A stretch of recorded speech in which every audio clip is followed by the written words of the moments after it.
माण्हुनि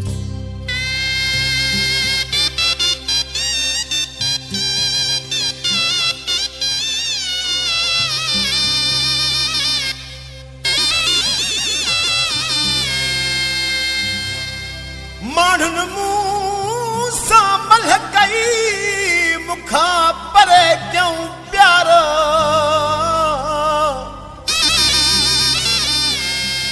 ईंदो हुयो अब्बास ॾे उहो दिलबर दिलवारो महबूब जो मीर मूंखे वॾो हुयो सहारो ओ हाणे सॼो ॾींहुं सारो तो सिका वेठो सजण लाइ कॾहिं कॾहिं ईंदो हुयो सो बि माण्हुनि कोन सठो कॾहिं कॾहिं ईंदो हुयो पर माण्हुनि कोन सठो हाणे त ख़ुशि थिया हनी जॾहिं मूंखां वते थोरो हाणे त ख़ुशि थिया हनी जॾहिं मूंखां वते थोरो कॾहिं कॾहिं ईंदो हुयो पर माण्हुनि कोन सठो कॾहिं कॾहिं ईंदो हुयो सो बि माण्हुनि कोन सठो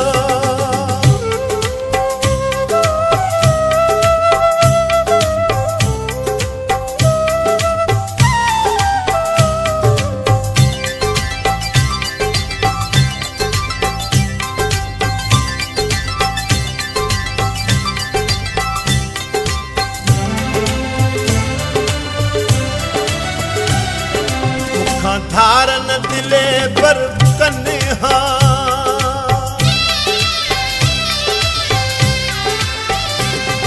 मुखा धारन दिले पर कन्हा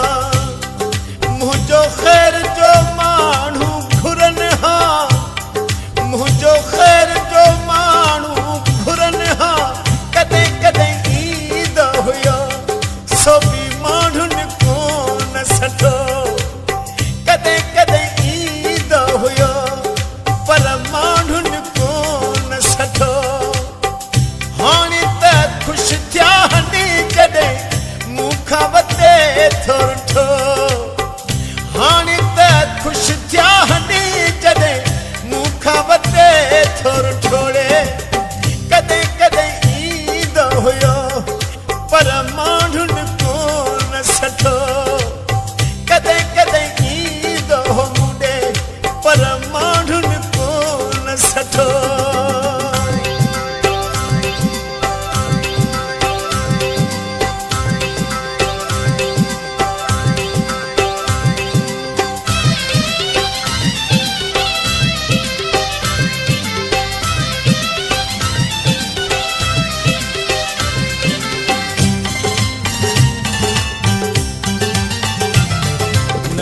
ॻाल्हि वणे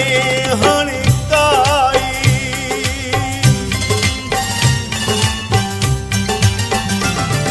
नथी ॻाल्हि वणे हाणे काई करे जानी वियो वा जुदाई करे दिल भर वियो वा जुदाई कॾहिं कॾहिं ईंदो हुयो पर माण्हुनि कोन सठो कॾहिं कॾहिं ईंदो हुयो सो बि माण्हुनि कोन सठो हाणे त ख़ुशि थिया हनी जॾहिं मूंखां वते थोरो हाणे त ख़ुशि थिया हनी जॾहिं मूंखां वते थोरो कॾहिं कॾहिं ईंदो हुयो पर माण्हुनि कोन सठो कॾहिं कॾहिं ईंदो हुयो सो बि माण्हुनि कोन सठो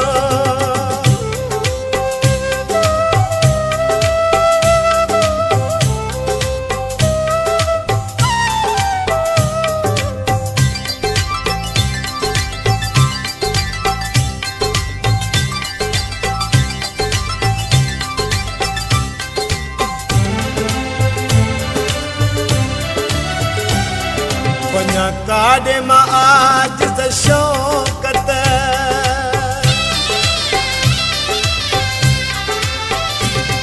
पंजा काॾे मां आजिज़ शौक़त ॾाढी तेसां हूंदी हुई मोहबत ॾाढी तेसां हूंदी हुई मोहबत कॾहिं कॾहिं ईंदो हुयो सो बि माण्हुनि कोन सघो कॾहिं कॾहिं ईंदो हुयो पर माण्हुनि कोन सठो हाणे त ख़ुशि थिया हनी जॾहिं मूंखां वधे थोर थोरे हाणे त ख़ुशि थिया हनी जॾहिं मूंखां वधे थोर थोर कॾहिं कॾहिं ईंदो हुयो पर माण्हुनि कोन सठो कॾहिं कॾहिं ईंदो हुयो पर माण्हुनि कोन सठो हाणे त ख़ुशि थिया हनी जॾहिं मूंखां वधे थोर थोर हाणे त ख़ुशि थिया हनी जॾहिं मूंखां वधे थोर थोर कॾहिं कॾहिं ईंदो हुयो पर माण्हुनि कोन सठो कॾहिं कॾहिं ईंदो हुयो पर माण्हुनि